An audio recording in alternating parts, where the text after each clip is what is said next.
So today we're going to be talking about collections and stacks. So basically, a collection is just an object that gathers and organizes information about other objects or elements. And when we have an object, we typically want to add, remove, and manage its elements. And so collections can be linear, meaning that the elements are organized into a straight line, or they can be nonlinear, which means that the elements are organized into something other than a straight line. And there are many different ways to implement a collection. And the two that we're going to be going over is stacks and queues. And we'll go over the implementation for both, but for right now, just the main difference between a stack and a queue is that stacks use the last in, first out property, meaning that the last item that's placed on the stack will be the first item removed from the stack, whereas a queue uses first in, first out property, meaning that the first item that is added to the stack is the first item that's removed from the stack. And a good way to visualize this is so for a stack, think about it as like a stack of plates. The last plate that you put down onto the stack of plates is the first one that you're going to pick up from the stack. Whereas a queue could be compared more to, say, a line of people waiting for a service or something.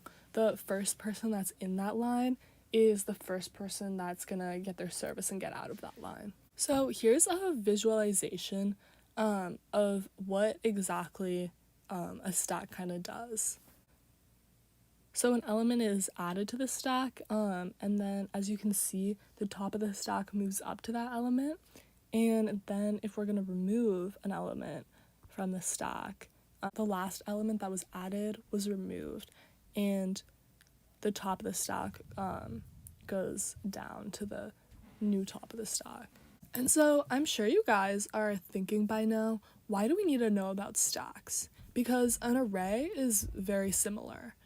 But basically we just don't want to limit ourselves to just one data structure, because when we're solving problems, we can solve them in much more creative ways, and sometimes much more efficient ways as well, if we know about multiple types of data structures, and these different ways to do things. So here we have an interface that has all the methods that we would want for our stack to perform. So obviously, the first thing that we'd want to do is just have a stack constructor to create an empty stack. And then we have the push function.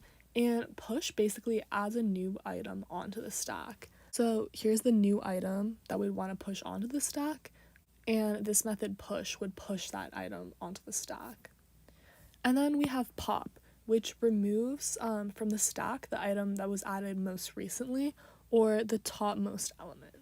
Then there's peek, which retrieves the topmost element, but it doesn't remove that element from the stack. So basically pop, but without actually removing that element from the stack. Then there's isEmpty, which just determines whether a stack is empty or not, and it returns a boolean. So if it is empty, it'll return true. If it's not empty, it'll return false.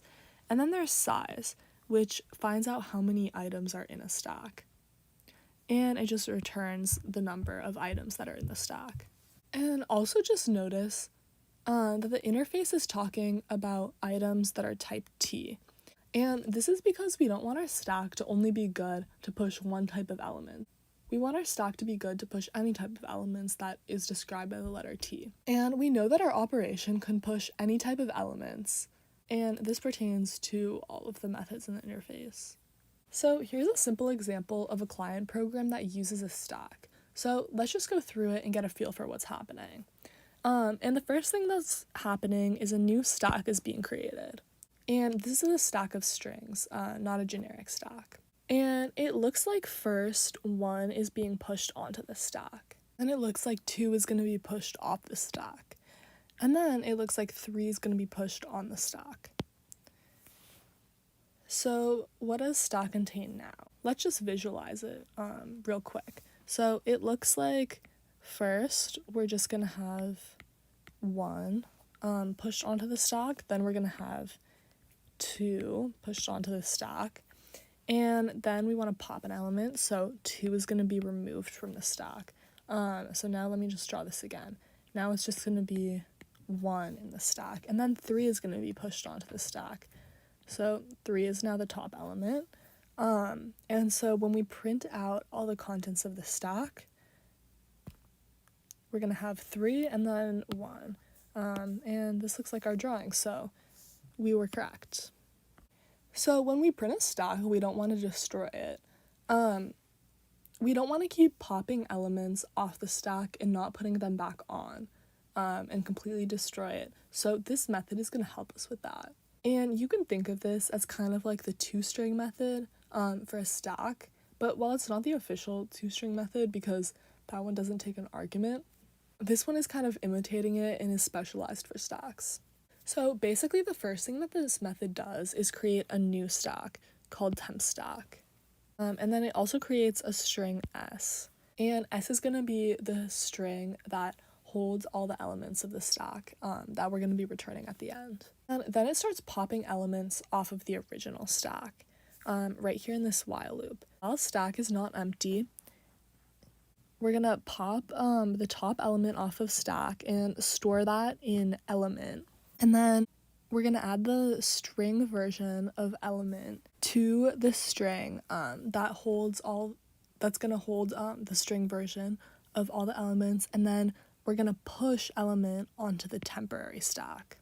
And then once stack is empty, we know we'll have recorded all of the elements in the stack, so then we're going to close the brackets.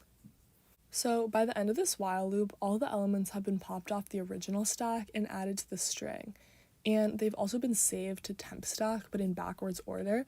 So now it's time to restore everything that was in that original stack. So while temp stack is not empty, we're going to push all those elements back onto stack as we're popping them off of temp stack. And then we're going to return the final string. And so just so that you can visualize this real quick, let's just pretend we have a little mini stack right here with 1, 2, 3. Basically, each time one of these elements gets popped off to be recorded, so 1 would be the first one to get popped off, it would be added to the temporary stack. So 1 would be the first element of the temporary stack, and it would be popped off the original stack. Then 2, so 2 would be popped off, placed on the temporary stack. Then 3. So now we have this stack but in reverse order, and this means that when we go to replace them back onto the original stack, they're going to be back in order. So 3 would be the first one to be removed, right? So 3 would be back down here, and then 2 would be the second one to be removed. So 2 would be here, and then 1 would be the last one to be removed. So 1 would be here. And you see now this looks exactly like the original stack we had, and we were able to record all of the elements in the stack so that we can return our string.